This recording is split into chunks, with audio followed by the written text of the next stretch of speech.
जैसे ही कपड़ा हटाता है तो उसकी शक्ल काफी अजीब थी। कहता है कि अगर तुम्हारे इंसानों को कोई बचा सकता है तो वो सिर्फ मैं ही हूँ, तो इसीलिए मेरी बात सुन लो। फिल्म की शुरुआत होती है मॉस्को शहर की एक होटल को दिखाने से, जहाँ पर एक लड़का ओलेग अपनी नई दोस्त के साथ बातें कर रहा था। अपनी तारीफ करते हुए बता रहा था कि मैं एक आर्मी ऑफिसर हूँ, मेरे पास बहुत पैसा है। ये सुनकर उसकी दोस्त काफी मुतासिर होती है। ये कुछ वक्त और साथ गुजारती है और जल्द शादी करने का फैसला करती है। खैर एक जगह एक प्लेन अभी उड़ान भरता ही है कि तभी अचानक उसका इंजन काम करना बंद कर देता है। सभी लाइट्स बंद हो गई थी, जिसके बाद प्लेन भी सीधा आके जमीन पर गिरता है। यहाँ पता चलता है कि न सिर्फ ये प्लेन बल्कि पूरी दुनिया के हालात अचानक खराब हो गए हैं। बिजली से चलने वाली चीजों ने काम करना बंद कर दिया है। सारी लाइट्स धीरे धीरे करके बंद हो जाती है और पूरी दुनिया ब्लैकआउट हो जाती है। मतलब लाइट ना होने से अंधेरा छा गया। लेकिन पूरी दुनिया में अभी भी कुछ जगह ऐसी थी जहाँ पर बिजली मौजूद थी, जिनमें एक मॉस्को शहर भी था। मॉस्को शहर में टीवी पर चल रही खबरों में बताया जाता है कि हमारा राब्ता पूरी दुनिया से कट गया है। किसी को भी कुछ पता नहीं चल रहा था कि शहर के बाहर के हालात कैसे हैं, और न ही बाहर वालों को पता था कि उनके शहर में अभी बिजली है। ओलेग भी खबर देख रहा था। उसे लगता है कि शायद ये टेररिस्ट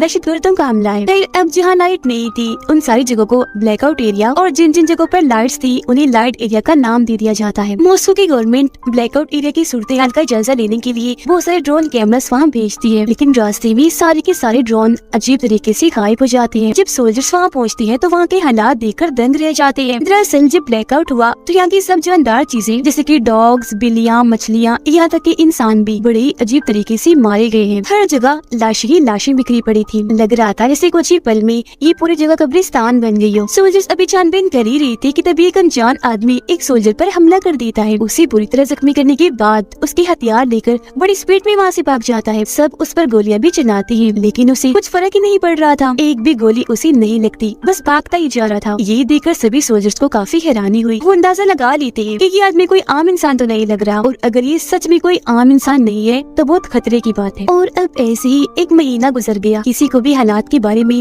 पता नहीं चला कि ऐसा कैसे हुआ। अब हम एक लड़के को देखते हैं जो ओलेग का दोस्त है। वो भी एक सोल्जर था, अपनी बूढ़ी माँ के साथ रहता था। उनकी हालत ठीक नहीं थी, पर जैसे उसे आर्मी का खत मिलता है वापस आने के लिए, दिल पर पत्थर रख के वो मिशन के लिए निकल जाता है। फिर सभी सोल्जर्स को इकट्ठा करके कैप्टन उन्हें बताती है कि ब्लैकआउट एरिया से हमें जो लाशें मिली थी उन सबको लैब में हमने टेस्ट करने के लिए भेजा था। रिपोर्ट के मुताबिक उन सब की मौत एक जहर की वजह से हुई, जो जहर उन्हें दिया नहीं गया था बल्कि उनके जिस्म ने खुद बनाया। ऐसा उन्होंने अपनी मर्जी से भी नहीं किया, बल्कि किसी अजीब चीज ने उनके जिस्मों को ऐसा करने पर मजबूर किया। और अब जैसे ही रात होती है सोल्जर्स की टीम ब्लैकआउट एरिया में जाने के लिए निकलने लगती है। इनमें ओलेग भी शामिल था, जो देखता है कि मेरी नई दोस्त यानी जिसके साथ उसकी शादी होने वाली थी वो भी जा रही थी, क्योंकि वो एक डॉक्टर थी। वहाँ पहुंचकर ये लोग आपस में बात कर ही रही थी कि तभी इमरजेंसी अलार्म बजने लगता है। सारे सोल्जर्स जल्दी से अपनी अपनी पोजीशंस के मुताबिक जंगल की तरफ गन पॉइंट करके खड़े हो जाते हैं। कैप्टन उन्हें बताती है कि जंगल में से जानवर तेजी से उनकी तरफ बढ़ रहे हैं। सारे एक ही तरह के जानवर हैं, जिनका साइज काफी बड़ा है। और फिर अगले ही पल वो जानवर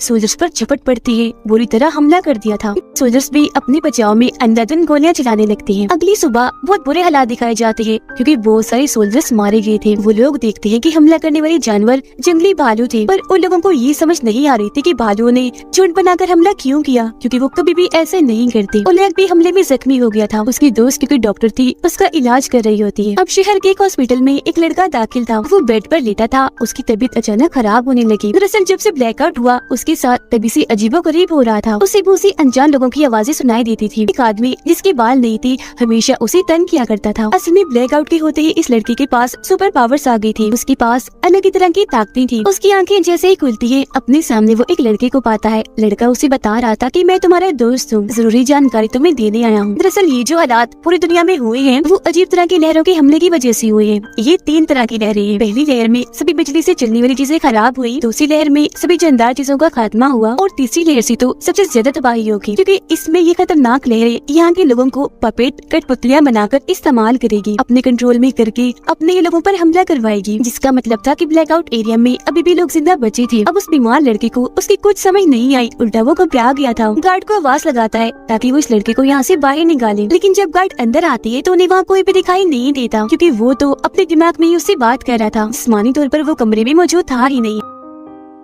इन सब हालात और अपने कंट्रोल में न होने की वजह से लाइट एरिया के लोग सड़कों पर निकल आते हैं, हर तरफ तोड़फोड़ करके तबाहियां मचा रहे थे। यहाँ तक कि सोल्जर्स पर भी हमला करने लगते हैं क्योंकि उन्हें लग रहा था कि ये सब गवर्नमेंट की कोई चाल है। उधर आर्मी कैंप में सोल्जर्स के अलग अलग ग्रुप बना दिए जाते हैं। इनमें एक ग्रुप ओलेग का था और एक उसके दोस्त का था। ब्लैकआउट एरिया के हालात बहुत खराब थे, सब कुछ तहस नहस हो गया था। पुल पूरी तरह टूट गया था क्योंकि प्लेन तबाह होकर पुल पर ही गिरा था। बहुत सारी बिल्डिंग्स भी तबाह हो गई थी। पहले भेजी गई आर्मी के हेलीकॉप्टर, टैंक्स और गाड़ियाँ खिलौनों की तरह टूट के बिखरी पड़ी थी। ओलेग का दोस्त अपने साथियों के साथ एक टाउन में पहुंचता है। उनके साथ एक रिपोर्टर भी आई थी। सभी टीम्स के सोल्जर्स अपने अपने एरिया की छानबीन कर रहे थे। ऐसे ही कुछ दिन गुजर जाते हैं पर ना तो इन्हें कोई इंसान दिखता है और ना ही उनकी लाशें। अब पावर्स वाला लड़का जब एक जगह पर बैठा हुआ था तो तभी उसे मिलने एक आदमी आया जिसका नाम आईडी था। इसने पहले तो अपना मुंह छुपाया हुआ था पर जैसे ही कपड़ा हटाता है तो उसकी शक्ल काफी अजीब थी, बाकी जिस इंसानों जैसा ही था। वो बताता है कि मैं इंसान नहीं हूँ बल्कि इंसानों जैसा दिखने वाला एलियन हूँ। तुम्हारी सुपर पावर्स को कोई इस्तेमाल करके पूरी दुनिया में सब कुछ कर रहा है और उस इंसान की मैं खोज कर रहा हूँ। और वो आदमी, वो विलन और कोई नहीं बल्कि मेरा भाई है, मेरे ही तरह एलियन है। और जब ब्लैकआउट हुआ था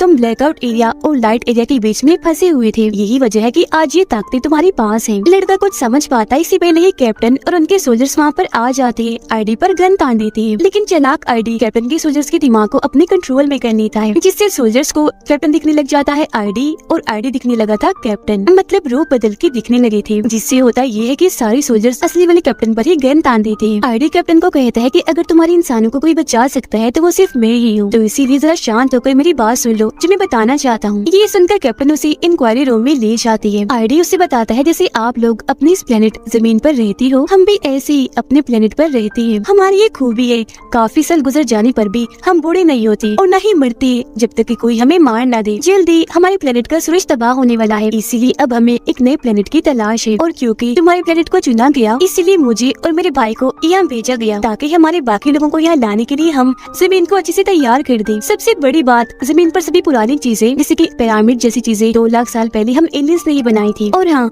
मैं अच्छा हूँ, मेरा भाई बुरा है, वो आप सबको खत्म करना चाहता है लेकिन मैं नहीं चाहता कि वो ऐसा करे, मैं उसे रोकना चाहता हूँ। अगले 48 घंटों में हमारी काफी बड़ी स्पेसशिप जमीन पर आने वाली है और उससे पहले मेरा भाई ब्लैकआउट एरिया के इंसानों को पपेट यानी कठपुतली के तौर पर इस्तेमाल करेगा तो मैं लोगों का खात्मा करने के लिए। यानी उस लड़के ने तीसरी लहर की जो बात बताई थी वो सच थी और वो लहर आईडी का भाई ही बना रहा था। कैप्टन उसकी सारी बातें सुन तो लेती है पर उसे यकीन नहीं होता। दूसरी तरफ ओलेग के दोस्त की टीम को अपने एरिया में एक जख्मी बच्चा दिखता है जो बहुत ही अजीब बर्ताव कर रहा था, गुस्से वाला। ये लोग उसकी मदद करते हैं, सवाल जवाब करने लगते हैं जानकारी लेने के लिए। लेकिन तभी बच्चा एक सोल्जर की गर्दन में चाकू घुसाकर बहुत बुरी तरह उसे मार डालता है और हद से ज्यादा गुस्से में आकर कंट्रोल से बाहर हो गया था, जो देखकर ना चाहते हुए भी ओलेग के दोस्त को बच्चे को गोली से मारकर उड़ाना ही पड़ता है। ये देखकर रिपोर्टर काफी घबरा गई। अब जैसे ही रात होती है, ब्लैकआउट एरिया की वो सारे पपेट जो आईडी के भाई के इशारों पर नाच रही थी सोल्जर्स की सभी टीम्स पर हमला कर देती है। सोल्जर्स भी अपने बचाव में उन पर अंधाधुंध गोलियां चलाते हैं। पपेट्स की तरफ से भी लगातार हमला हो रहा था तो दोनों साइड से एक काफी बड़ी जंग छिड़ जाती है। ओलेग के दोस्त के बहुत सारे लोग मारे गए थे। मदद के लिए वो आर्मी कैंप की तरफ गन चलाता है। उसके अलावा सोल्जर्स के 2 और ग्रुप ने फ्लेयर गन चलाई, जो देखकर आर्मी कैंप वाले बेचारे परेशान हो जाते हैं कि अब हम किसकी मदद को जाएं। इस सारी सूरत हाल के बारे में जैसे कैप्टन को बताया जाता है उसे यकीन हो जाता है कि आईडी सच बोल रहा है क्योंकि उसकी बातें सच साबित हो रही थी। कैप्टन के पास और कोई रास्ता नहीं था तो आईडी की मदद लेने के लिए वो राजी हो जाती है। आईडी कैप्टन को कहता है कि मेरे भाई को ढूंढने के लिए हमें पावर्स वाले लड़के की जरूरत पड़ेगी। मेरे भाई को मारते ही मैं सभी इंसानों के पपेट को कंट्रोल करके रोक दूंगा। फिर कैप्टन आईडी को लेकर आर्मी बेस पर पहुंचती है। उधर अचानक से ओलेग की दोस्त की टीम पर बड़ा हमला हुआ जिसमें एक एक करके सारे सोल्जर्स मारे जाते हैं। सिर्फ 2 ही लोग बचते हैं, ओलेग का दोस्त और रिपोर्टर। पपेट की तादाद काफी ज्यादा थी इसीलिए वो बाकियों के पास जाने की कोशिश करते हैं ताकि साथ मिलकर उनका सामना कर सके। आईडी पावर्स वाले लड़के को ध्यान लगाने का कहता है, मतलब ख्याल देखने में उसकी मदद कर रहा था ताकि लड़का ये देख सके कि आईडी का भाई कहाँ है। कुछ ही देर की मेहनत के बाद उसकी लोकेशन पता चली जाती है जो एक काफी बड़ी बिल्डिंग की छत थी और वहीं से वो सारे पपेट्स को कंट्रोल करके सब करवा रहा था। वो निकल ही रहे थे कि तभी उन्हें पता चलता है कि पपेट्स ने लाइट एरिया पर भी हमला कर दिया है, जिसका मतलब था कि तीसरी लहर का असर शुरू हो गया है। तो इसीलिए वक्त को बर्बाद ना करते हुए कैप्टन आईडी के साथ वहाँ के लिए निकलने लगे। पावर्स वाला लड़का आईडी को कहता है कि मुझे तुम्हारे भाई ने देख लिया है, वो मुझे मार डालेगा, तो प्लीज मुझे भी अपने साथ ले चलो। आईडी जवाब देता है कि नहीं, तुम इधर बेस में ही महफूज हो, वहाँ तुम्हारी जान को खतरा है, यही रहो। ये कहने के बाद वो कैप्टन के साथ निकल जाता है। वो लोग बेस से अभी थोड़ा दूर आए ही थे कि आईडी के भाई को पावरफुल लड़के की लोकेशन पता चल जाती है, यानी कि इस वक्त वो आर्मी बेस में है। उसे मरवाने के लिए वो अपने बहुत सारे मिसाइल भेजता है। बेस के सोल्जर्स मिसाइल को रोकने की कोशिश करते तो हैं, पर कोई फायदा नहीं होता क्योंकि वो बहुत ही ज्यादा थे और कैप्टन की आंखों के सामने ही उनकी पूरी आर्मी बेस तबाह हो जाती है। बदकिस्मती से सभी सोल्जर्स पावरफुल लड़का सब मारे जाते हैं। ये देखकर कैप्टन को बहुत गुस्सा आया और दुख भी हुआ। वो आईडी पर गन तान देती है, कहती है कि तुम ये सब पहले से ही जानती थी, है ना? तो फिर उस लड़के को वहाँ छोड़कर ये घटिया हरकत क्यों की? आईडी कहता है कि सिर्फ हमें कुछ लोग ऐसे हैं जो बाकी इंसानियत को बचा सकते हैं, और वैसे भी मेरे भाई को पावर्स वाले लड़के की लोकेशन पता चल ही जानी थी, और अगर हम उसे साथ रखते तो अब तक हम भी मारे गए होते। इसीलिए मजबूरन मुझे ये कदम उठाना पड़ा। अगली सुबह ओलेग को अपना दोस्त और रिपोर्टर मिल जाते हैं। एक दूसरे को जिंदा पाकर दोनों बहुत खुश थे, गले मिलते हैं। बाद में कैप्टन भी अपने सोल्जर्स के साथ यहाँ उनके साथ शामिल हो गई, और अब वक्त को बर्बाद ना करते हुए ये सभी उस बिल्डिंग के लिए निकल जाते हैं जहाँ पर आईडी का भाई सब पपेट्स को कंट्रोल कर रहा था। लेकिन रास्ते में वो पपेट्स इनका रास्ता रोकने की कोशिश करते हैं। सोल्जर्स उनकी जान की परवाह ना करते हुए टैंक से उन्हें मारते हुए कुचलते हुए आगे बढ़ते जा रहे थे। वो भी इन पर हमला कर देते हैं और इनके बीच काफी बड़ी जंग छिड़ जाती है। कुछ पपेट्स तो अपने ऊपर बॉम्ब बांधकर सोल्जर्स पर गिर रहे थे ताकि अपने साथ साथ उन्हें भी उड़ा दे, पर सोल्जर्स बड़ी मुश्किल से उनसे बचते बचाते बिल्डिंग तक पहुँच जाते हैं। आईडी कुछ सोल्जर्स को लेकर बिल्डिंग की छत पर जाने लगता है, जबकि बहुत सारे सोल्जर्स नीचे ही रुक गए थे पपेट्स का मुकाबला करने के लिए। जिसके बाद आखिरकार ओलेग के दोस्त और आईडी का सामना उसके भाई से हो ही जाता है। ओलेग का दोस्त आईडी के भाई पर हमला करने के लिए आगे बढ़ता है, पर वो एक ही झटके में उठाकर उसे दूर फेंक देता है। फिर आईडी जाता है अपने भाई का सामना करने के लिए। दोनों भाइयों के बीच जबरदस्त लड़ाई शुरू हो जाती है। दोनों ही कम नहीं थे, एक दूसरे से बढ़कर ही थे, बराबर टक्कर दे रहे थे। मुक्के मारने से उनके हाथों से चिंगारियां निकल रही थी। दोनों ही बहुत ताकतवर हैं। नीचे ओलेग और बाकी सोल्जर्स को पपेट को रोकने में काफी मुश्किल हो रही थी क्योंकि उनकी तादाद करोड़ों में थी। वो खत्म हो ही नहीं रही थी। पपेट्स इतने चालाक थे कि तेल से भरे हुए ट्रक को लेकर उन पर हमला कर देती है, जिससे काफी बड़ा धमाका हो जाता है। कुछ को छोड़कर अब सारे ही सोल्जर्स मारे जाते हैं। मुश्किल से ये बस 5 ही बचे थे और अब इनको ही पपेट्स का सामना करना था। ओलेग और बाकी सोल्जर्स भी बिल्डिंग के ऊपर जाने लगते हैं। पपेट्स भी अपने लीडर यानी आईडी के भाई का साथ देने के लिए तेजी से उस बिल्डिंग की तरफ आ रहे थे। पपेट्स यहाँ आते उससे पहले ही आईडी जोर से अपने भाई को मुक्का मारता है। आईडी अपने भाई के सीने से उसका दिल ही निकाल लेता है, जो जाहिर है एलियन होने की वजह से डिवाइस की तरह का था। फिर वो दिल में एक बॉम्ब लगा देता है। जैसे उसका दिल तबाह होता है, उसके भाई की भी मौत हो जाती है। अपने भाई को मारने के बाद आईडी को सभी पपेट्स का कंट्रोल मिल गया था। एक ही झटके में वो उन सबको मार गिराता है।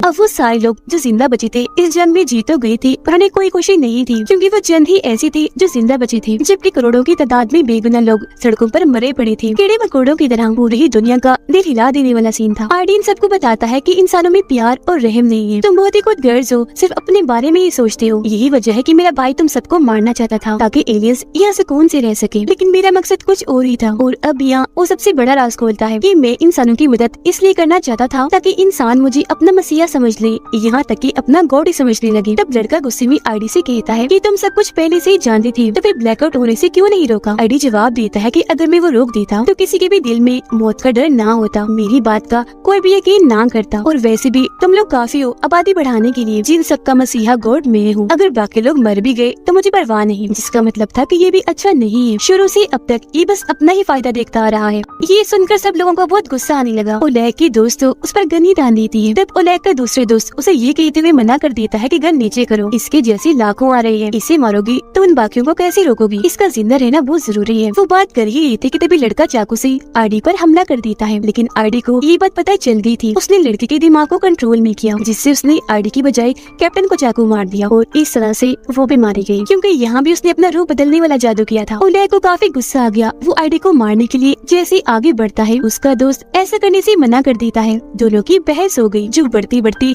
लड़ाई तक चली जाती है। ओलेग का दोस्त उसे मार ही देता कि रिपोर्टर गन लेकर ओलेग के दोस्त पर चलाकर उसे जख्मी कर देती है। अब ओलेग का दिमाग खराब करने के लिए आईडी उसके डर के कई रूपों में बढ़ जाता है, पर लड़का जानता था कि आईडी का असली रूप कौन सा है। उसकी असली रूप को लेकर वो बिल्डिंग से कूद जाता है और इस तरह से उसके साथ साथ आईडी की भी मौत हो जाती है। और अब ये 4 लोग ही जिंदा बचे थे जो आने वाले एलियंस का मुकाबला करेंगे। कुछ ही देर में एलियन की स्पेसशिप यहाँ आ जाती है, जो बहुत ही बड़ी थी। शिप का दरवाजा खुलता है पर अंदर से कोई नहीं आता, तो अब ये लोग ही अंदर अंदर चले जाते हैं। अंदर जाने पर इन्हें एलियंस के लाखों चेम्बर्स दिखते हैं जिनमें सभी एलियंस सो रहे थे और तभी अचानक सभी चेम्बर्स में लाइट जलने लगी और अजीब तरह का लिक्विड हिलने लगता है जिससे एलियंस होश में आने लगते हैं। डॉक्टर बताते हैं कि ये लिक्विड जरूर उनका ऑक्सीजन है, इसीलिए उनके जागने से पहले ओलेग गोली से सबको मारने लगता है, लेकिन उनके पास टाइम कम था और गोलियां भी नहीं थी, इसलिए दिमाग लगाकर ऑक्सीजन के मेन पाइप को ही हथौड़े से तोड़ देती है, जिससे होता ये है कि वो सारे एलियंस जागने से पहले ही मारे जाते हैं। अब बस कुछ चेम्बर्स बचे थे जिनमें उन्हें एलियंस के मासूम बच्चे दिखते हैं। इन्हीं आईडी की बात याद आती है कि इंसान में प्यार और रहम नहीं, और क्योंकि इस तरह के इंसान वो बनना नहीं चाहते थे इसलिए एलियंस के बच्चों का कुछ नहीं करते, छोड़ देते हैं। कुछ ही देर में एलियंस के सारे बच्चे अपने अपने चेम्बर से बाहर आ जाते हैं जो सारे आईडी जैसे ही लग रहे थे। वो बच्चे हैं इसलिए अब कोई खतरा नहीं था और इसी के साथ ये फिल्म इधर ही खत्म हो जाती है।